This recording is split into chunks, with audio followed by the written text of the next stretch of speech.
খুব বিপদে পড়ে গেছি, টাকা পয়সা হারিয়ে গেছে। বাইকের তেল মনে হয় সম্ভবত আর 5 মিনিট মতো চলবে। কিছু টাকা দিয়ে হেল্প করা যাবে?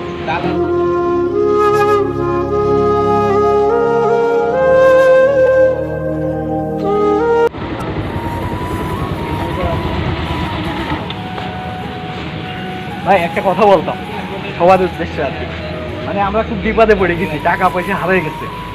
বাইকের তেল মনে হয় সম্ভবত আর 5 মিনিট মতো চলবে। কিছু টাকা দিয়ে হেল্প করা যাবে? 50 টাকা কিংবা 100 টাকা।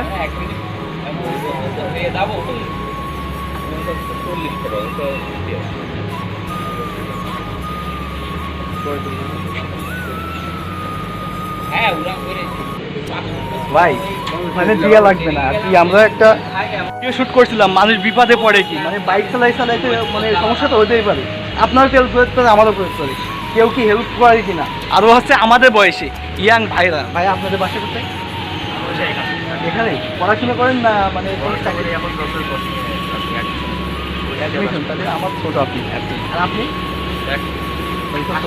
ছোট ভাই। যাক ভালো লাগলো। আমি এই পাশ দিয়ে যাচ্ছিলাম আর কি, এই ভাইকে দেখলাম বসে দিচ্ছে, মনে করলাম ভাইকে মন পরীক্ষা করে দেখি কে কেমন আর কি, টাকা হেল্প করে কি। আমি এসে মিথ্যা কথা বললাম আর কি, যে বিপদে পড়ে গেছি, গাড়িতে তেল নাই।